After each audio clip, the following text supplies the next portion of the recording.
what's up, JP Fitness Warriors? Today I'm coming at you from dinner time in the JP Warrior Mansion. I'm really missing it. But anyway, what we're going to do is we're going to talk about a bone broth special. It's more or less going to turn into a soup. You can strain it, make a bone broth. Don't worry about it. Do it however you want to do it.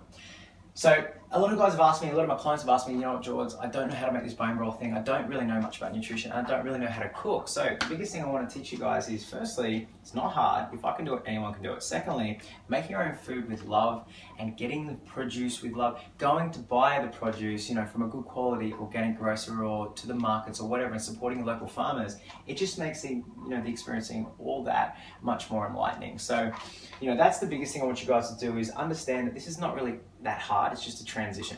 So what we're going to do is we're going to make a lamb bone broth today, but you can use beef, you can use chicken, you can use turkey, you can use anything that you want. If you can get some bones, you can get some good quality meat, chuck it in.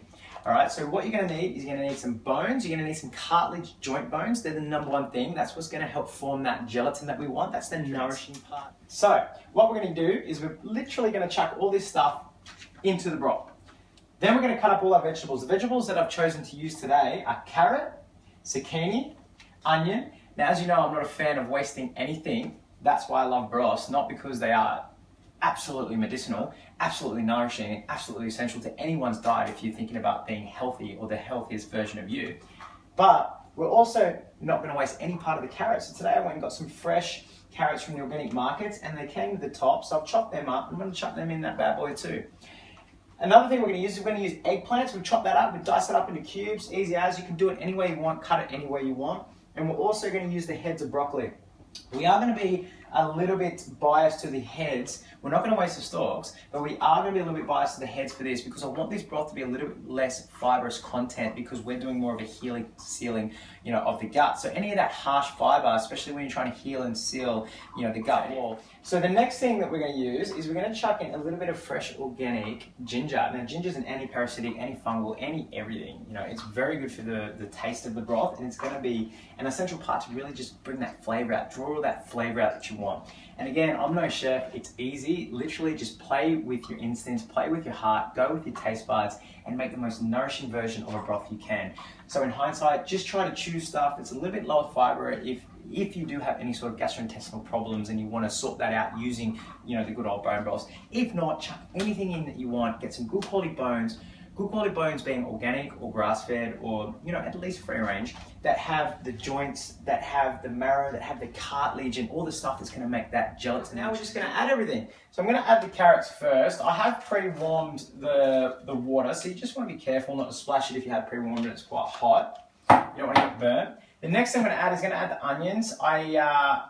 I've chosen to go with these because they do bring out quite a nice flavor in a broth, especially when they, I'm going to leave all this stuff here. I'm not going to drain it. I'm going to leave it all here for like 24, 36, maybe even 72 hours. And that's just going to draw all that flavor out. And it's going to really draw all the nutrients out from the bones. So the next thing is the carrot top heads. I'm going to shove all those in. Now down to the broccoli and the eggplant as well. So chuck all that stuff in.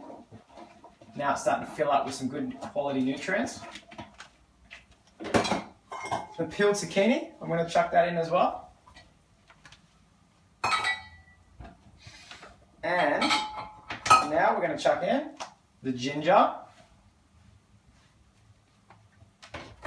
I'm also going to get a little bit of parsley. Parsley is great. It binds to a lot of toxins in the digestive system, so it's really going to help, with the detoxification capacities of your bone broth. Remember, bone broths, because they have a lot of glycerin and they have a lot of other things like sulfates and things that help the liver and the joints and stuff like that, it does help with inflammation and detoxification. And now, to add the magic component, the component where we're going to get all our nutrients from. So we're going to add the bone. The bones, these ones aren't cooked. These are just literally just lamb bones. Add those in. They've got some good joints on the end of those, so that should turn into some good collagen. Now remember, by the end of your bone broth, if you do have that sort of thick jelly-like substance, then that means that you do have a good bone broth. So if you do put it in the fridge and it comes out quite jelly, it means that you've got all that nutrient that you want in the way of the gelatin. So that means you've got all that nutrient that you get from the gelatin. Now we're just adding in all the rest of the meat. Simply like that. And then the last little piece of the puzzle literally, just to stir it, just like that. Get everything nice and molded around the pot, and from here, I'm going to put a tablespoon of good quality salt. Either use Celtic sea salt or use something like a very high quality Himalayan salt. Don't use your table salt or your iodine salt. Iodine salt, it's a little bit more toxic. And the last thing, my magic ingredient, whole pepper, whole organic pepper. Just sprinkle a couple of those in. No unique measurement, nothing at all, just improvising. And literally, guys, from there, I'm going to let it go. I'm going to let it simmer. Once it comes to the boil a little bit more, I'm going to soften it. I'm going to soften the heat. I'm going to put it on this one over here, and I'm just going to leave it on for 24 hours, 72 hours. But you know what? After about 12, 24 hours, you start to get that collagen formation. So sorry, you start to get that gelatin formation, and that means that you've got all those nutrients like the glycerin, the proline, the glutamine. You've got the sulfate compounds that you want, and you've also got that hydrophilic colloids that you want. And you know, just all that stuff that really comes together and makes the bone broth the #1 nourishing thing in my mind. Anyway, so you know. Bottom line is you can come in, you can grab it as you want, really, as you want. After a couple of hours, grab it as you want. Maybe a stock, not a broth, but keep it on the pot. Grab it if you need it. Otherwise, doing it like this is really cool because you've got so much and you can use it for the week of your food. Just make sure if you're always going to use a broth that you just rotate your nutrients. Easy as that. So we're going to leave that on. I'm going to put the lid on. When it boils, I'll stir it around, turn it down, put it on a smaller gas cylinder and just let it go. And that's it. Leave it for 24, 36 hours and you're done. All right, I'll come back and I'll show you what a strained version looks like. So we're back, we're done, it's on. We're gonna get some broth. Now, I've only just taken out and abstracted a little bit for you guys, so it hasn't actually had a time or enough chance to go form that gelatin layer yet. So I can't show you that, what it looks like, but it will in time. It does look really good and it smells amazing. But that's literally what broth is supposed to look like. Once you've extracted it, that's like the pure substance of nutrition within that bottle, within that glass. Remember, don't use plastic.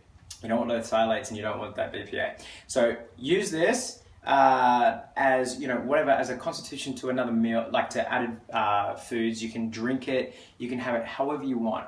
Whatever you want to do with it, but just add it in your diet, see how you go. For you guys that I'm programming for, you know how to use it, but that's the pure substance, okay? So that's it by itself, and that's how you can store it. You can chuck it in the freezer or the fridge, and you can store it like that. Now I could take that to work, heat it up, not in the microwave, heat it up on the hot plate, or just take a thermos, have it warm with warm water in, tip it out, tip the water out, tip this in, heat it up, tip it back out, you've got a hot meal. Easy as. All right, guys, I hope you enjoyed that. That's the broth. Hit me up with any questions if you've got anything. If you want to know a little bit more about the science behind it or about the semantics behind it, just go onto my Facebook, and I've done some, some quite in-depth articles on it before. Otherwise, hit me up. I can send you some programs if you really want on, or some further information and further articles on bone broths. Otherwise, guys, have a good one, and I'll see you next time. Laters.